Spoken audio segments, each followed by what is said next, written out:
नमस्कार दोस्तों, स्वागत है आप सभी का कुल्हाड़ी स्टडी पर। तो आज का जो हमारा प्रश्न है 1 से लेके 11 तक का एक प्रश्न है। ये अति लघु उत्तरीय प्रश्न, कक्षा 12 इतिहास। ठीक है, तो 2 नंबर का प्रश्न आता है ये बोर्ड परीक्षाओं में। ठीक है, तो चलिए हम शुरू करते हैं। पहला प्रश्न है हमारा, हड़प्पा सभ्यता किस काल की सभ्यता थी? इसे प्रारंभ में सिंधु सभ्यता नाम क्यों दिया गया? ठीक है, तो उत्तर क्या आप लिखेंगे? हड़प्पा सभ्यता कांस्यकालीन सभ्यता थी। प्रारंभ में इनकी अनेक बस्तियां केवल सिंधु नदी घाटी और उनकी सहायक नदियों के मैदानों में पाई जाती थी, अतः विद्वानों ने इसे सिंधु सभ्यता नाम दिया। ठीक, चलिए दूसरा प्रश्न क्या है? सिंधु सभ्यता की अधिकांश मोहरों का आकार कैसा है? अथवा हड़प्पाई मोहर का संक्षिप्त वर्णन कीजिए। सिंधु सभ्यता की अधिकांश मोहरों का आकार कैसा है अथवा हड़प्पाई मोहर का संक्षिप्त वर्णन, दोनों एक ही प्रश्न है, ध्यान दीजिएगा।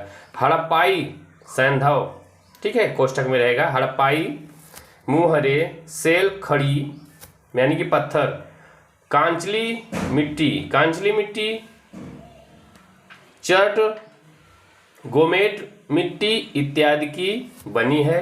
अधिकांश मोहरें सेलखड़ी की वर्गाकार या चौकोर हैं, किंतु कुछ गोलाकार, घनाकार अथवा बेलनाकार भी है।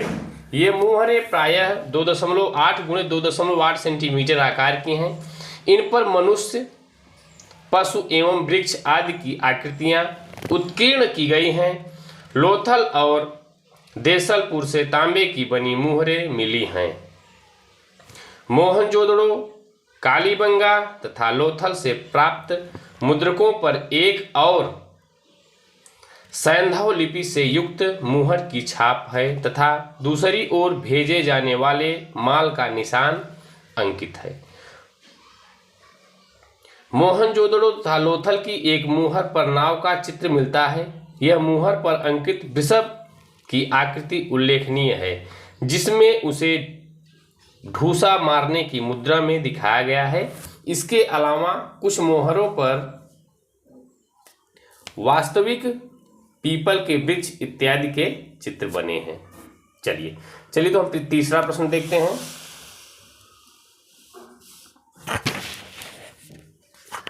तीसरा प्रश्न है, रेडियो कार्बन पद्धति के अनुसार सैंधव सभ्यता की कालावधि क्या है? अथवा रेडियो कार्बन विधि का आविष्कार होने पर हड़प्पा सभ्यता का काल निर्धारण किस प्रकार किया गया है? उत्तर क्या है? काल निर्धारण की रेडियो कार्बन विधि का आविष्कार होने पर इस सभ्यता का काल निर्धारण इस प्रकार किया गया है। पहला क्या है? पूर्व हड़प्पाई चरण अथवा आरंभिक हड़प्पा काल, लगभग 3300 ईसा पूर्व से 2600 ईसा पूर्व तक। दूसरा क्या है? परिपक्व अथवा पूर्ण विकसित हड़प्पा काल, सब लगभग 2600 ईसा पूर्व से 1900 ईसा पूर्व तक। तीसरा उत्तर हड़प्पा काल, लगभग 1900 ईसा पूर्व से 1300 ईसा पूर्व तक। ठीक है, ये तीसरा प्रश्न था। चलिए चौथा प्रश्न देखते हैं। विशाल अन्नागार किस सैंधव स्थल से प्राप्त हुआ? तो उत्तर है विशाल अन्नागार मोहनजोदड़ो से प्राप्त हुआ है। यह अन्नागार विशाल स्नानागार के पश्चिम से 1.52 मीटर ऊंचे चबूतरे पर निर्मित एक भवन के रूप में प्राप्त हुआ है। यह पूर्व से पश्चिम में 45.72 मीटर लंबा तथा उत्तर से दक्षिण में 22.86 मीटर चौड़ा है। व्हीलर ने इस भवन को अन्नागार कहा था। इसकी सुदृढ़ता, आकार, प्रकार एवं अन्न भरने की सुविधा उच्च स्तरीय थी। चलिए पांचवा प्रश्न देखते हैं। किस पुरास्थल को हड़प्पा सभ्यता की सबसे बड़ी बस्ती माना जाता है? किस पुरास्थल को हड़प्पा सभ्यता की सबसे बड़ी बस्ती माना जाता है? तो उत्तर क्या है? सिंध प्रांत के लरकाना जिले में स्थित मोहनजोदड़ो को हड़प्पा सभ्यता की सबसे बड़ी बस्ती माना जाता है, जिसका शाब्दिक अर्थ है मृतकों अथवा प्रेतों का टीला। इतिहासकारों ने मतानुसार यह एक बड़ा व्यापारिक केंद्र, अंतर्राष्ट्रीय नगर और हड़प्पा सभ्यता के दक्षिणी प्रदेश की राजधानी थी। छठा प्रश्न क्या है? हड़प्पा सभ्यता के गृह स्थापत्य को संक्षेप में समझाइए। तो सैंधव सभ्यता या हड़प्पा सभ्यता, दोनों एक ही सभ्यता है, सैंधव सभ्यता या फिर हड़प्पा सभ्यता में निवास गृह, विशाल भवन एवं सार्वजनिक स्नानागार 3 प्रकार के भवन थे। यहाँ के छोटे मकानों में 2 कमरे होते थे, जबकि बड़े मकान महलों के आकार के होते थे। मकानों के दरवाजे गलियों की ओर होते थे। मुख्य सड़क के कोलाहल एवं प्रदूषण से बचने हेतु शायद दरवाजे, खिड़कियां एवं रोशनदान सड़कों की ओर न होकर पिछवाड़े खुलते थे। प्रत्येक मकान में रसोई घर, आंगन, कुआं, स्नानागार एवं ढकी नालियां थीं। मकानों के दरवाजे संभवतः लकड़ी के बनाए जाते थे। मकानों की छतों भी लकड़ी की बनाई जाती थी, जिस पर चढ़ने के लिए पक्की ईंटें भी सीढ़ियां बनाई जाती थी। मकानों की नींव पक्की ईंटों से भरी जाती थी, जिनके ऊपर सीधी दीवार खड़ी होती थी।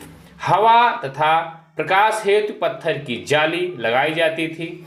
मकानों का फर्श पक्का नहीं बनवाया जाता था, केवल मिट्टी कूटकर उसके ऊपर कच्ची पक्की ईंटें बिछाकर ही बनाया जाता था।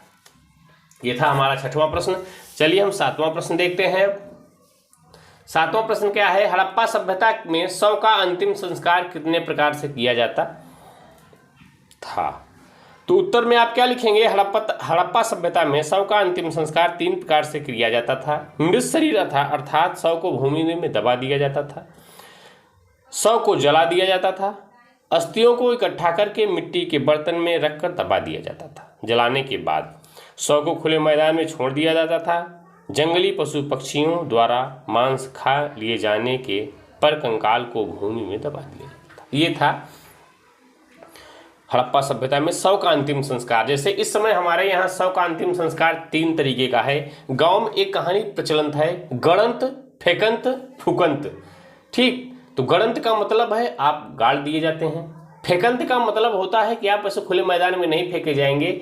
आपका जो है शव जो है वो किसी नदी में जो है बालू बांध कर, ठीक है, और नाव से ले जाकर बीच नदी में पानी में बहा दिया जाता है, वो है फेकंत। ठीक, और फुकंत जो होता है वो आपको जो है जो जलाया जाता है लकड़ियों से, वो है। ठीक है, तो आप 3 चीज याद रखिएगा, गणंत, फेकंत, फुकंत।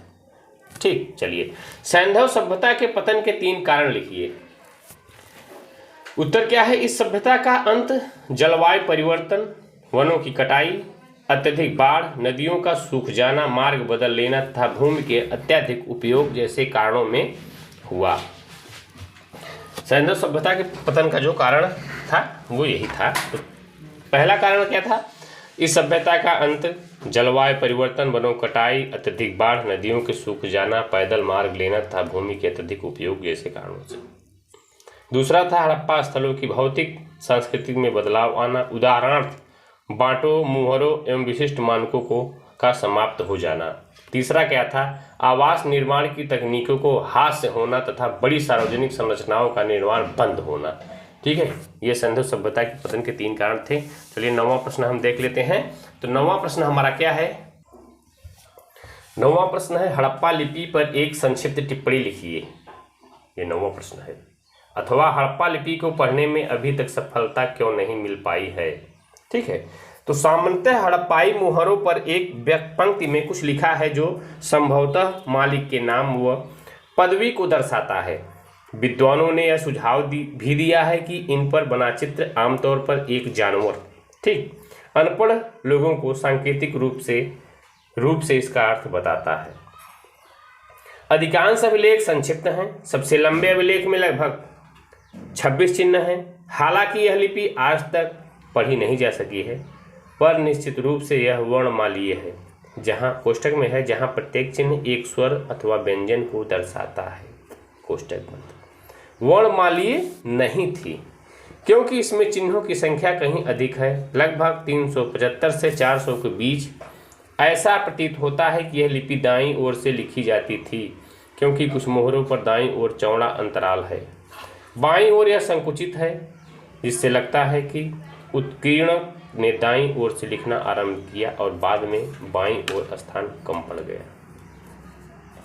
चलिए 10वां प्रश्न हम देख लेते हैं। 10वां और 11वां एक साथ ही हमारा प्रश्न है, देख रहा है आपको स्क्रीन पे। 10वां क्या है? धवलावीरा। धवलावीरा पूरा स्थल का उत्खनन सर्वप्रथम किसके द्वारा आरंभ किया गया था? बहुत ही छोटा प्रश्न है, लेकिन 2 ही नंबर का आता है।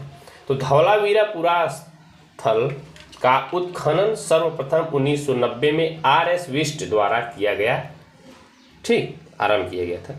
तो ध्यान दीजिएगा, धवलावीरा पूरा स्थल का उत्खनन सर्वप्रथम किसके द्वारा आरंभ किया गया था? तो धवलावीरा पूरा स्थल का उत्खनन सर्वप्रथम 1990 में RS विष्ट द्वारा आरंभ किया गया। चलिए 11वां प्रश्न हम देख लेते हैं, अंतिम प्रश्न है ये। सैंधव सभ्यता की नगर योजना पर प्रकाश डालिए। तो सैंधव सभ्यता की जो नगर योजना है उसमें प्रकाश डालेंगे तो सैंधव सभ्यता की प्रमुख सबसे विशेषता इसकी नगर योजना थी। इस सभ्यता के दौरान शहरों को 2 भागों, दुर्ग शासक वर्ग द्वारा अधिकृत और निचले शहर आम लोगों का निवास स्थान, ठीक, में विभाजित किया गया था। इस सभ्यता में नगर योजना ग्रिड प्रणाली पर आधारित थी। इस प्रणाली में सड़कें एक दूसरे को समकोण पर काटती थीं। नालियों का जाल भी योजनाबद्ध तरीके से बनाया गया था। हर घर से निकलने वाली नाली सड़क की नाली से मिलती थी। इस सभ्यता के लोग भवन निर्माण के लिए पक्की ईंटों का इस्तेमाल करते थे। तो ये हमारा प्रश्न जो है अंतिम प्रश्न 11वां था, ठीक है। 2 नंबर का प्रश्न है सभी, हम जो 1 से 11 तक आपको पढ़ाए हैं। वीडियो अच्छी लगी तो लाइक करें, कमेंट करें, अपने दोस्तों के साथ शेयर करें। जय हिंद, जय भारत।